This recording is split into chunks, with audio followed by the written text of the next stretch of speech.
morning, everyone, and welcome to the 84th episode of the Veritas Fact-Finding Series. And this morning, I'm joined by Mr. Tom McCullough. Good morning, Tom. Good morning, Anthony. Thanks for having me. Great to have you. We designed this program in the wake of the COVID pandemic as a way to find the truth. In each episode, we go on the ground with industry professionals in an unscripted, candid video format to better understand how the pandemic will affect the future of our economy, our life, and of course, our investments. By way of background, my name is Anthony Scilipoti, and I'm the president and CEO of Veritas, which is an independent equity research firm based in Toronto, Canada. And I'm proud to say this year we're celebrating 22 years being 100% employee-owned and operated. During this series, and with everything we do, we believe the truth comes from the facts and that better information leads to better investment decisions. I have a quick disclaimer here. This broadcast is not to be taken as investment advice, and participants or employees of the Veritas group of companies may own securities discussed in this broadcast. While we love all our guests, and Tom in particular, this session may contain forward-looking statements, investment opinions, and comments, which imagine that we may not actually agree with. Now, I want to take a quick moment here, and as I always do, give an introduction to Tom. So I was intrigued, of course, as many of you are probably following here, when I heard about the transaction with CI and Northwood. And so did some digging, and I said, well, we have to have Tom on this call. We have to hear about how someone, and his background's very interesting. I know there's a number of you that are on the call from RBC Dominion Securities. Well, that's where Tom started. Well, I don't know if that's actually the started, so you'll tell us the story. But that was where he got started in wealth management, and then decided, which we're going to get into, to move and start Northwood. And what he has created, and I think this really resonated with why we want to listen to Tom today, is he was awarded recently the best individual contribution to thought leadership in the wealth management industry. And that was in 2020 by the Family Wealth Report Awards. His organization was ranked first as independent family office in Canada. That's number one by Euromoney in 2020 also, and best North American family office by the Family Wealth Report. They managed over $2 billion. And he's also written a number of books. And this is where the thought leadership, it's like, why would I tell people what I do and get them to be better at it? Why would they actually come to me? I remember struggling this because we do a lot of training at Veritas. When we first started, the partners would tell me, well, why would you want to tell people how you do things? Because once you tell them, they're not going to come back. We'll talk about that. So the books, he's on his third book. And it's a series, The Wealth of Wisdom. And the first one was the top 50 questions wealth families ask, and family wealth management. That's the second one. 7 imperatives of successful investing in the New World Order. His third one is a follow-up to the Wealth of Wisdom, which is the top, and this one's called The Top Practices of Wealthy Families and Their Advisors. Tom, it's really a pleasure to have you on. Congratulations on the success of your organization and on the big transaction. Thanks very much. Why don't we get started and you tell us sort of tell us about your journey to create Northwood, what brought you into the industry, and then ultimately I want to dig into what made you decide to make this big transaction. Mm-hmm. Sure. Well, just by way of background, I grew up in a great family and had an entrepreneurial father. So that probably spurred a lot of things. I used to ride my bicycle to the local Dominion store and buy a bag of Kraft caramels, the ones that are wrapped in plastic. And yep. I'd pay 50 cents a bag, and then I'd sell them retail for, 3 cents a piece and make $1 a bag or something. I love it. So I've had, there was business in our family. We talked business at the table a lot, and it was a great family. So all very good. I've got my dad's side. There's 28 first cousins, and I think most of them are entrepreneurs. So it really is in the family. Yet I did a commerce undergrad and an MBA and went and worked for a non-entrepreneurial company. I worked for Dominion Securities, and I'd say for a non-entrepreneurial company, it was pretty entrepreneurial. It was a great organization.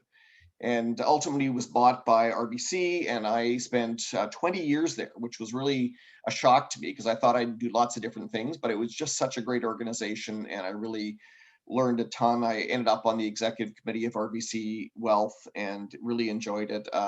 I was actually corresponding with Tony Fell recently and just thanking him, in fact, for all the many, many management lessons that he and the senior execs at RBC taught me and my business partner, Scott Hayman, because we were both at Dominion Securities.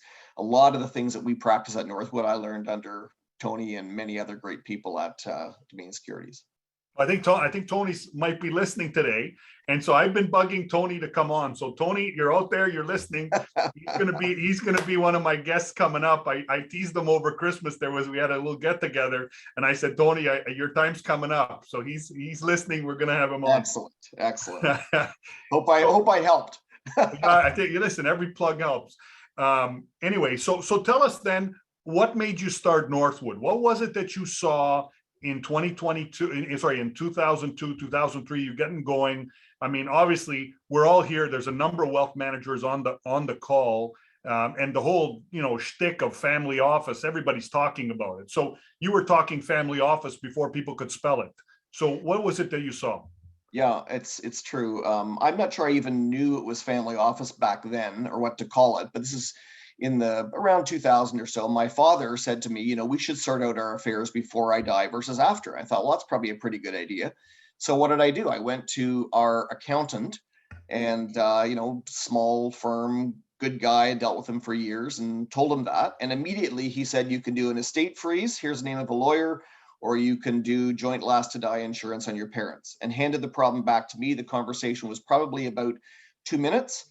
And it could have been an hour. He could have said, what were you thinking? Tell me more. How can I help? But a lot of professionals, most professionals, I would say, we're good at answering questions. And so we immediately jump to the solution as opposed to digging deeper to find out what the real issue was. And quite frankly, thank goodness he did that, because it made me say, well, there's got to be a better solution. And it can't just be our family. It must be lots of other families. And so our family was looking for what I would now call a family office, and somebody who's knowledgeable about really all aspects of wealth, and we're objective. And I couldn't find one. So they say the best entrepreneurs are frustrated consumers, and I was a frustrated consumer. I couldn't find what I wanted. And because of that entrepreneurial background in my family, I thought, well, maybe I should just go do this. Maybe this is my moment. And I left DS or RBC on a friendly basis, and went off and started Northwood. And if anybody doesn't know what a family office is, or what a real one is, on the Northwood website, there's a 4-minute video that we put together called the Spencer Family. And if you want to get in 4 minutes, it's good. What's that? It's good. I like it. It's good. It just gives you an idea of what we think a family office is. It's kind of a fun video. And so why don't we just say that? What is a family office? Well, it's interesting, one of the issues these days, when we started the business, nobody knew. Everybody thought, when I said I was with a family office, I thought it was birth control and family counseling. So, but now everybody says they're a family office. So it's quite a change in 19 years from when we first started the firm. And of course, a lot of people aren't really a family office. I mean, there is no official definition, but one that's pretty helpful is the Family Wealth Alliance. It's an industry group out of Chicago, has produced a document that's called the Family Office Standards, and they've identified 4 or 5 things that really define a family office. And I think as if from memory, I think they're, for example, you are an integrated advisor, and you advise in at least, I think they list sort of 10 areas. So you're not just an investment person that also has a governance staff person associated with your firm. You're an expert in a lot of different areas, and you think like a general contractor as opposed to like an electrician.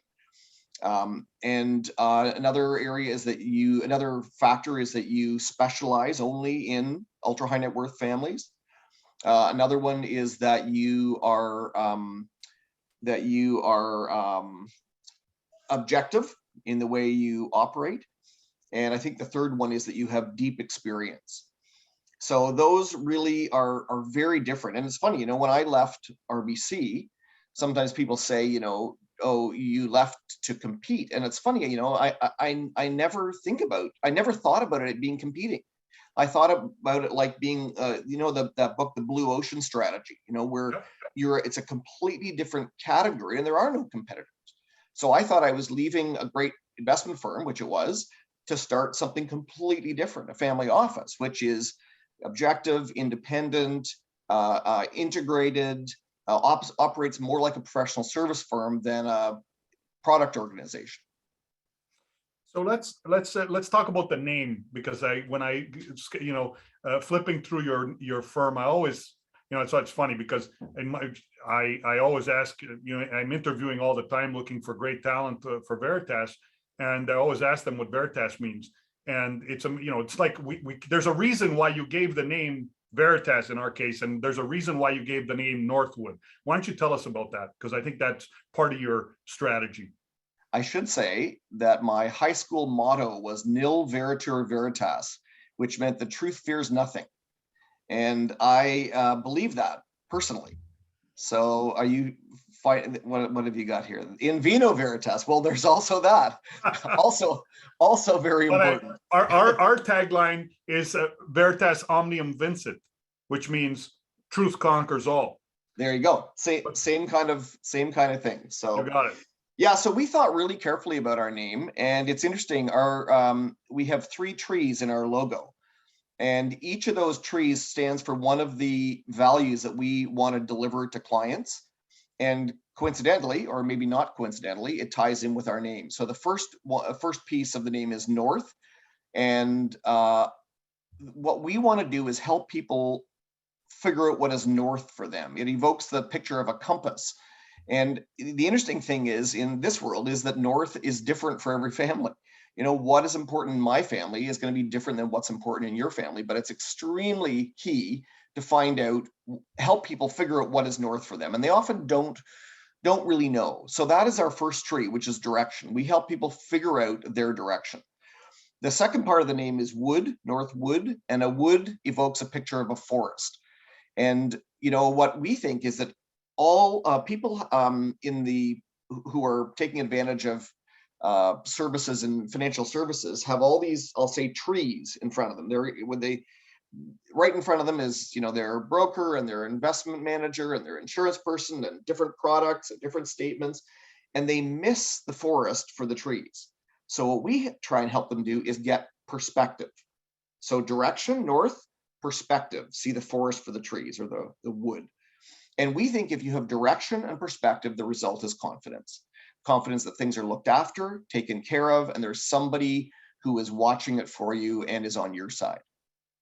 And that's, I think, one of the key things about, you want to make sure that your money is entrusted in someone and you have confidence that they can, that they're meeting your North Star, your North, whatever your direction. Yeah. And in fact, and you say your money, but, we definitely look after people's investments, but we do so many more things for them. Investments are one piece of what we do. And so all of those things have to interconnect and people have to feel confidence in all of them. And I think, again, many of our viewers today are putting together their own mini family office or creating their own family office. You mentioned about the concept of being a general contractor, about creating, perspective and finding the wood, if you will. Maybe you could, I know you've written the books and you're actually, but for those that didn't know, I've been saving some of these points as we go along. Tom's actually an adjunct professor at Rotman. He teaches a course on this, in case you were just thinking we're going to speak to somebody who doesn't actually know, but he actually teaches a course on wealth management and family office. So tell us about that and sort of what are the key things that we should be doing if we wanted to start a family office to do it successfully? Well, maybe I'll just back up because you mentioned the books and the teaching. We decided when we formed our company and chose the name and so on, and decided we want to work with people we like. Those were all the things we decided early on, both staff and clients, which we've done. It's been wonderful. We also decided we wanted to be additive to the industry, and we wanted to make a a positive, proactive contribution. So that's why we speak at industry forums. That's why I've taught at Rotman in the MBA program for 13 years. It's why we've written 2 books and a third going to the publisher in February. So we wanted to be additive, and we wanted to bring perspective to the industry as well. So it's not just, it wasn't, it's obviously you don't get rich off books in a very niche industry like this. It was really to contribute to the industry. So, but your question specifically, what makes a successful family office? I honestly think that it is a couple of factors like integration, and I really think integrated management is a unique concept. I'm on the board of directors of an organization called the Ultra High Net Worth Institute. It's a think tank, relatively new in the last couple of years. If you're interested, you can look it up, Ultra High Net Worth Institute, and they've got something called the 10 domains, which I was part of helping to put together. And it really identifies the 10 areas of family wealth that families need to have addressed. And they all either do it through a series of individual advisors or do it themselves and they cobble it together, or they find an integrated advisor that can help them think about all those things. So integrated advice is not done by everybody. It's not for everybody, but it is, integration is important for clients. And I think that's the genius really of a family office, is that somebody really actually has those skills. I mean, if you wanted to build a house, you could go find an electrician. Maybe he's got a buddy who's a plumber. Maybe they know a painter. You are on site every day. If one of them quits, you find a new one, you cobble it together. Or if you're building a proper house, you might get an architect to draw proper plans and hire a general contractor who deals with you and coordinates all the trades. That's the job of a family office. It's very different than a single advisor. So I think that's what makes a successful family office. But I think you've also got to specialize. I think you've got to, not just create a plan. You've got to be able to execute effectively. You got to make sure the trains run on time. You've got to be objective. You've got to have qualified staff. Those are the kinds of things that go into it. It's not rocket science in some ways, but it's really difficult to do because there aren't that many people with that breadth of skills. People tend to specialize in the areas that they like themselves and are good at. But the problem is, it's like you see the fingers of a hand. That's what the industry looks like. But the problem is they're all attached at the client side. The client is one, and all the industry pieces are separate. And so what we do in the family office world is we bring it together and act as that general contractor for families, get things done. Great. Talk to us a little bit about how you guys adjusted or adapted during this recent pandemic. How did it affect your business? How did you thrive during that time? And I'll just remind our listeners, if anyone has a question or a comment, just hover down to the bottom of your screen over the Q&A word, type it in, and I'll make sure to ask Tom. Go ahead, Tom. Yeah, it's interesting. The pandemic is, like a lot of life, exposes, people who can manage well through something like this, and those that are less fortunate and can't. I mean, certain industries have been hit very, very hard, and other industries have thrived. And we've been on the plus side of that. So I feel very grateful for that and humble a little bit because, through no fault of their own, other people are in industries that were hurt really badly. So we started the pandemic, when the pandemic started, we had 20 staff, and today we have 32. So we've grown by 12 people, whatever percentage that is, in that period of time. Partly responding to client demand and partly preparing for growth. We think there is a lot of growth in our field, and we've learned a ton. There's some of our staff I haven't even met in person yet. I'm sure that's true for a lot of people in the world, and I think there's some great habits. There's a lot of bad stuff that comes out of a reset like this, but there's also good things. There's good lessons that are learned. Certainly, we know that lots of clients are happy to meet remotely. I bet you that some of that will continue going forward. Instead of waiting until they come back from Florida, have the meeting while they're in Florida, instead of driving downtown. have a Zoom call. So that's a small one, but it's been very, very successful for us. Family office is for better or for worse, is is now more of a buzzword, which is a bit of a challenge because it makes it very confusing for clients who are looking for an actual family office. But it's been fantastic, and I think it will just continue. So let's talk about the current situation. You built the business, grew it essentially from nothing, and today you're sitting as a segment, let's call it, of the CI. I know it hasn't closed yet, of the CI Wealth Group. And so, why make that decision, and how do you see that affecting your business going forward? Yeah, great question. We are really excited about this partnership. We were looking for a partner that could provide us with stable, supportive, long-term capital, both to help us grow the business, the Northwood business, and to give us, the opportunity for the same level of success in the next 20 years as we had in the last 20 years, as I said. So, and we also wanted a way for our next generation to own a piece of the business, continue to own a piece of the business. So we basically, and we also wanted somebody who's going to not only allow, but encourage us to retain the client-centric and independent objective advice approach that we'd had since the beginning. And that was our number one criterion, looking for a partner. And honestly, we did an extensive search, and CI came to the top of the list in every category. It was very interesting, and maybe even a bit of a surprise to me because, CI used to be a retail mutual fund company. That was their major business, and they have dramatically transformed themselves in 2.5 years. They bought 28 wealth management firms in the US, all of which operate exactly as they've operated before. So and we've spoken to a number of those firms, and they, confirmed that that's exactly the way it is. And so, essentially, CI manages some of the wealthiest families in the US, and they want to grow the ultra high net worth business in Canada. And coincidentally, that's exactly what we want to do. So the stars aligned, and it was, we think it's going to be a fantastic partnership. You mentioned something about providing something for that next generation to be able to own the business. And I know that, for the entrepreneurs listening, this is always a challenge. How do we get equity in the hands and retain the quality staff that we want? And I know you and I in our previous discussion, discussed some of these tactics and how this CI transaction helps that happen. Maybe you could expand on that a little bit.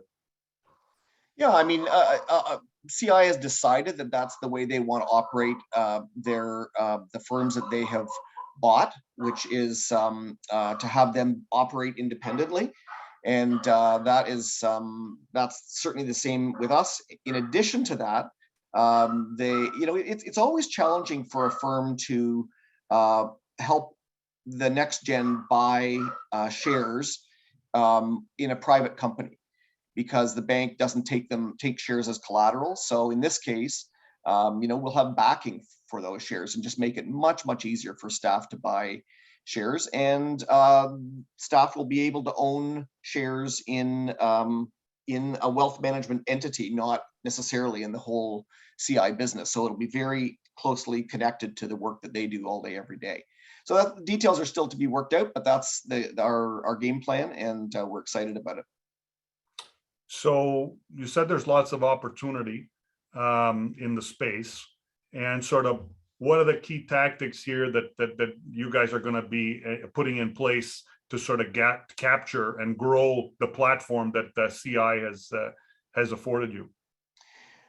Yeah, I mean, well, first of all, I think there's if you look at the research, there's 11,000 people in Canada with more than $30 million in family net worth. And that's our target market. That's our segment. And we're now the leading family office in Canada. We've only got about 80 families out of that 11,000. Wow. And we're the leaders. So we think there is a massive opportunity. How we're going to go about it, I think the main way is exactly what we've been doing today. The number one focus is client independence and independent advice to clients, and we're completely focused on that. and we'll continue to grow primarily organically, and we will target some of that 11,000. We don't need all 11,000, but there's lots and lots of growth. So we're very, I personally, I've been in this business for 19 years, and I've never been more excited about the future of it than I am today. That's exciting. All right, I'm going to launch our poll here, so everyone could tell us what a great job you've done. And you special thanks. I got to reach out Ray, who you probably remember. You know, Ray McKay. He might be on too, and he also suggested that I reach out to you to make sure that you came on the show. So plug goes to Ray. We might have to get Ray on as well. Absolutely, I learned a ton from Ray McKay as well. He was a great leader and a mentor for me along the way, along with Tony and many others. So it's just a great shop. Well, he had the vision to allow Veritas into the DS world. So that was obviously brilliant then. Obviously. Now, I have a question for you, because I flipped through your book here, Wealth of Wisdom, the top 50 questions wealth families ask and families ask. And I think that's an important step, because if you know what the questions your clients are going to ask, you can prepare so that you address them. And you know, like you said, you're like you in your example. So maybe you could go through some of those questions and leave us with the things that the advisors should be aware of. Would you like me to go through all 50 questions? No, I think some of the top ones that you know resonate. Yeah, it's interesting. You know, I've done many talks on this book. The book's been out about 3 years. Just by the way, it's a very interesting format. I think we identified from our experience what the questions are that were common among advisors, among wealthy families. And you know, I mean, every family is different, but there are a lot of common questions. And so we identified those questions, and then instead of answering those questions ourselves, which we could have done just given our years of experience. And by the way, I'm saying ours, it's my co-author, Keith Whitaker from Boston, and myself. Keith's a very accomplished author and advisor to families. We could have answered the questions ourselves, but what we did instead is, once we identified all the questions, we went to, we identified the person in the world who we thought was most qualified to answer the question, and asked them to write the answer. So it's really a compendium of 50 chapters written by world experts on family issues. And by the way, for those interested, there is also a podcast in which we interview each of those contributing authors, and it's just on any podcast service that you use. It's called Wealth of Wisdom. And there's also, if you go to wealthofwisdombook.com, it just lists all the podcasts and gives you more information if you're interested. But if you're a podcast person, it's a great way to get connected directly with the individual authors. But I would say, people often ask me, you know, what's your favorite chapter, or what are the most common questions? And I think the most common questions are ones to do with kids, next generation. And it's very interesting, you know, there's this dichotomy, that people work very hard to create wealth, in many cases to pass on to their children. But then on the other hand, they're worried about the effect this money is going to have on their children. So there's this dilemma that people have. And so quite a number of the chapters, you know, assess that dilemma. Everything from, you know, helping you figure out what it is that your values are and do they align with your children. I did that with my own family many years ago. My daughter was 16 at the time, and she's 30 now. So that's many years ago. And I remember saying, we talked about, things, you know, what did you learn from your father and your mother about money? And I asked her what her answer was. And she said, well, I can't say. I said, oh, well, and I convinced her to say, and she said, Dad is the one who says yes. I thought, oh my gosh, do I want to be that guy? Is that good for her? Is that good for the family? And I'm still oriented that way, but I did change my behavior to some extent because of that. And I think that was so, you know, if you're not dead yet, you can still change your values or your approach. Another thing that one of the authors suggests is, you know, think about, you know, what is the legacy that you are now leaving in all the things that you do? What's the legacy that you're leaving? And are you happy with it? And if you have got some guts, ask your next gens, what's the legacy I am leaving right now? I did that too. Fabulous conversation with my son in this case. So, and there's lots of other questions about, how to raise responsible, independent, productive children versus entitled trust fund babies, how to prepare your next gens for, a successful life ahead. There's all sorts of questions in the book and answers, but those are the ones that I think are just resonate with people the most. This is a real wealth. My father-in-law had a saying, and he had his PhD, and he said, the real wealth is becoming the real letters is when I become a great grandfather, because then I have, my family has grown and in multi generations, and I've lived to see it. So it's interesting how you say that the questions, I think that would resonate whether you're a high net worth family or you just have $2-3. Wealth is not measured by the number of digits before the decimal. It's measured by other things. It's true, but wealth is an amplifier of all things. It can amplify the good. It can also amplify the bad. Love it. So the amount of money can have an impact on the same issues that any family would deal with. By the way, if people do get the book, there's a great story. I won't tell you the story, but in the first chapter called "Are You Wealthy?" And it's a great story about somebody taking a ride in a taxi and the conversation with the taxi driver about wealth. Fabulous story. I love it. Tom, we got a question here from the group. And it says, as you're building Northwood, did you bring outside people, accountants, bankers, etc., into the firm, or build relationships while keeping them external? So everybody in our firm is what I'd call a general contractor. So we don't practice tax, we don't draft wills, we don't manage investments. So, but people came from all those backgrounds. So our about half of our staff are CPAs, another half are CFAs. We've got CFPs, JD, etc. All the professions, but nobody's practicing law and nobody's practicing tax, even though that's our background. Our view is if you don't, that's the job of the sort of electrician silo in my general contractor analogy. So our job really is to manage the process. So I'll give you a quick example on wills. So a client family will come in, and our families are between 10 million and $1 billion plus.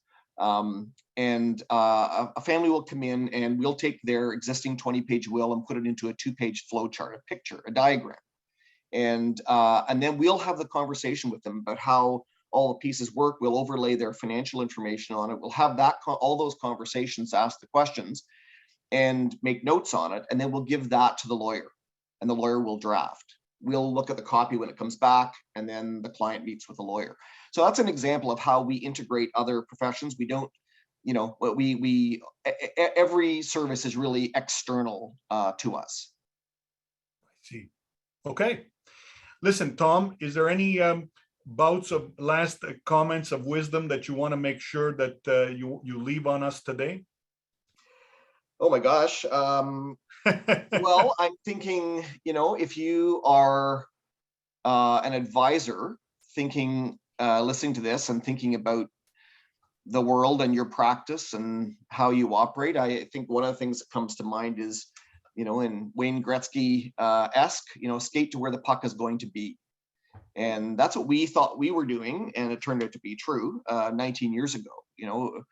Back in the day, family office wasn't known at all, but we thought, well, what if somebody could have objective, unbiased advice across all categories from somebody that they trusted and was objective?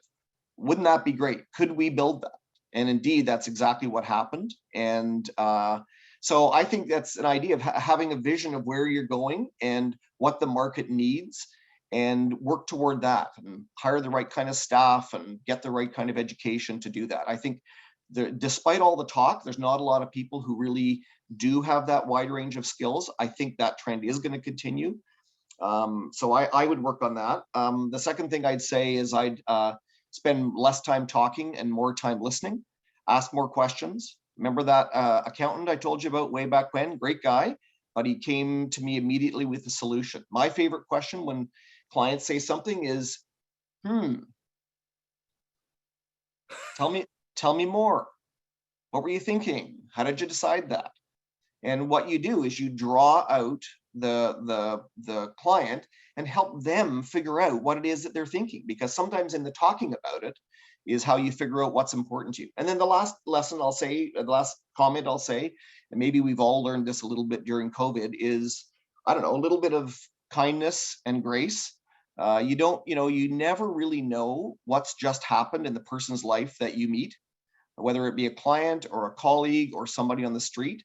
And a little bit of grace and a little bit of kindness goes a very, very long way. We've all benefited from that in our lives. We've all given that in our lives. And if we all do a little bit more, I think it's got to be a positive.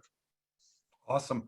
You know what? We've triggered a lot more questions, so I'm gonna make sure to address them, because there's some really good questions here. Sure. Here's a broad question. Where do you think the full service brokerage industry is headed? That's a really good question. You know, it's funny. I haven't thought a lot about it. We don't. It's back to that blue ocean thing. We're kind of in a bit of a different category, so I don't think about it a lot. I guess the only thing I would say is that I think the industry has adapted quite a lot since I left it. I'm no longer an expert in it, if I ever was, but I think the idea of integration is going to run through, and objectivity is going to run through every piece of the wealth management industry. People, if you ask them, do they want to have to cobble all of this together themselves? Most people say no. And do they want somebody who is acting, somewhat in their own interest and maybe partly in yours? Of course, they're going to say no. So they want somebody who is objective and tells them the truth and who can connect all the dots in their lives. And I think the industry is moving that way, and I suspect the full service brokerage is and will continue to move that direction. Do you think that it's going to be, but it might be difficult for them to do that given the inherent restraints or constraints that exist within the structures that they're housed under?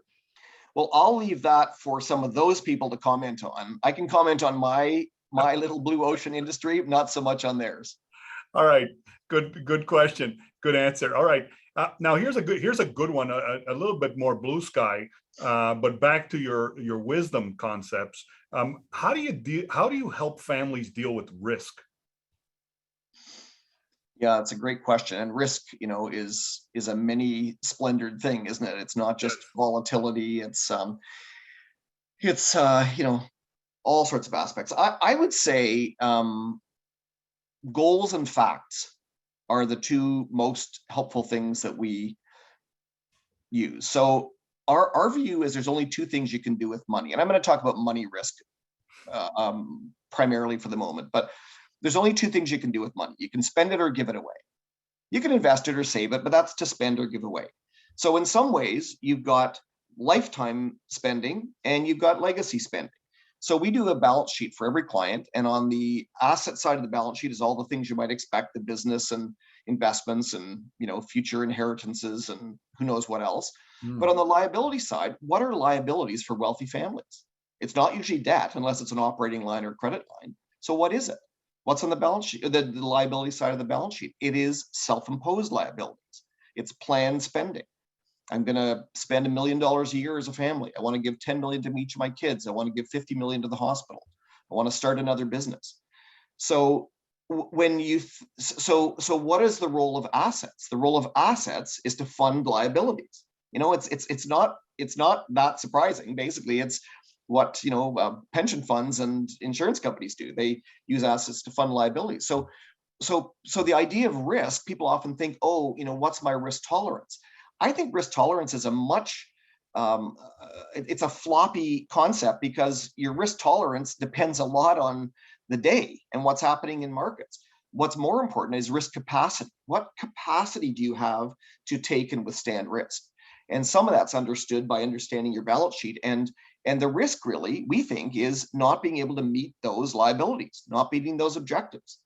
So it's very different. Volatility, yes, is a piece of risk. And then there's a whole other side of risk. We won't have time to talk about this, but all the personal risk. What if your family falls apart? What if you don't talk to your sister? What if your reputation is besmirched? There's a whole series of risks.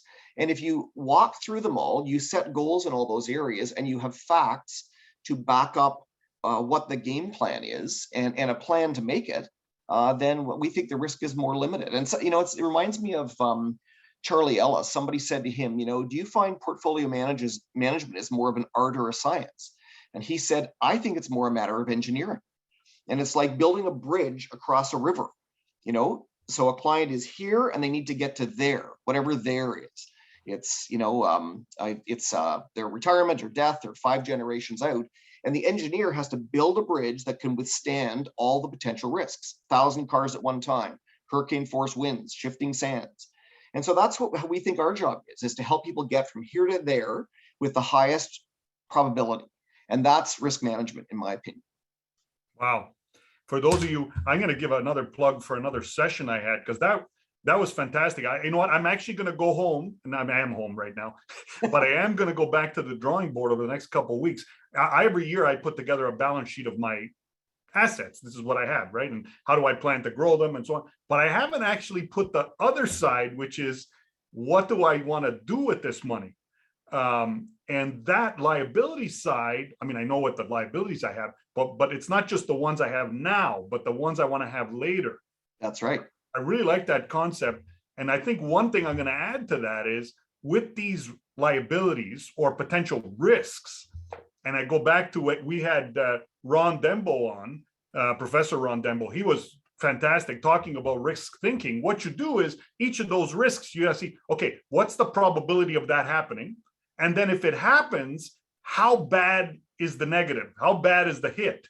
That's right. And then how can I hedge it? Take insurance against this one, put money aside against this one, get the expert to deal with that one. Anyway, it's I think that's putting those two concepts together are really good. Last question, and thanks for your time here. I know we're going a little bit over time, and thanks for all those people staying on. This is where I think we might be getting to the best part here, Tom, with your answers. I mean it.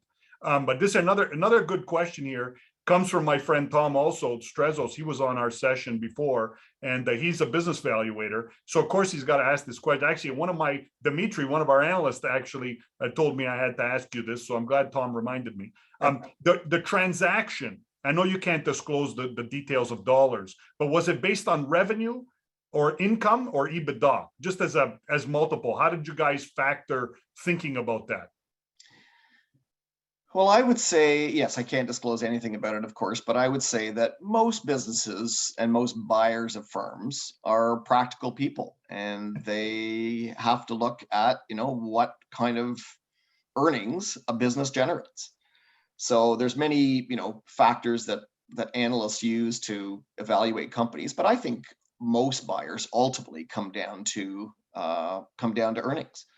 And the projection of earnings and potential growth and margins and that kind of thing, the old-fashioned way. And I think that was, I think that's a factor in almost every serious purchase. But then, of course, people work backwards and say, well, what does that mean in terms of, AUM and all that stuff? And it's funny, in a business like ours, what does AUM really mean? Assets under management. I mean, we've got billion-dollar families, and most of their wealth is in a business or in real estate. Mm-hmm. And so they have some liquid assets, but we manage their lives. So AUM is really not that relevant a concept in our world, but it's still, people still mention it all the time. I'm going to pick up something from the tech world. I'm going to say, so that billion-dollar family has $1 billion, and maybe they have 80 million with you. I don't know, 100 million, but the rest is in other assets and in their business.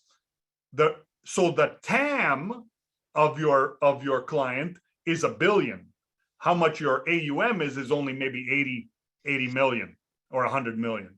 So that's, I think, interesting how you could use the tech analogy to see your sort of, your total addressable market. Yeah, and a lot of those clients, we charge a flat fee. Right. So so AUM is a funny number in the family office world because we're more like a professional services firm. Oh, so you don't charge as a percentage of assets. You guys charge. So in some cases we do, where people, where there's a smaller, more normal size wealthy family, we typically do. But for larger families, when the size of the task, the scope of the services are massive, and the size of the assets are small, we tend to charge flat fee. We're fairly flexible. It doesn't really make any difference to us at all. Wonderful. Tom, really wealth of wisdom here. Good choice of words. You like that? And I'm actually gonna pick this book up, the top 50 questions, because I think that's good dinner table. The next 50 weekly dinners I have with my daughters, I'm gonna pull out those questions. I'm gonna ask them. They're gonna be sick of it by about week 48, I think. But well, they're not gonna know. Oh, I see. Okay. They might be. I push them to try to listen to me every week when I do this. But anyway. It is interesting. A lot of families now use this book and use the questions for their family meetings as topics for the family meeting. So right. It's a great tool for that. Yeah. Tom, all the best. Congratulations again. Keep it up. Thanks very much. Bye-bye. Bye-bye.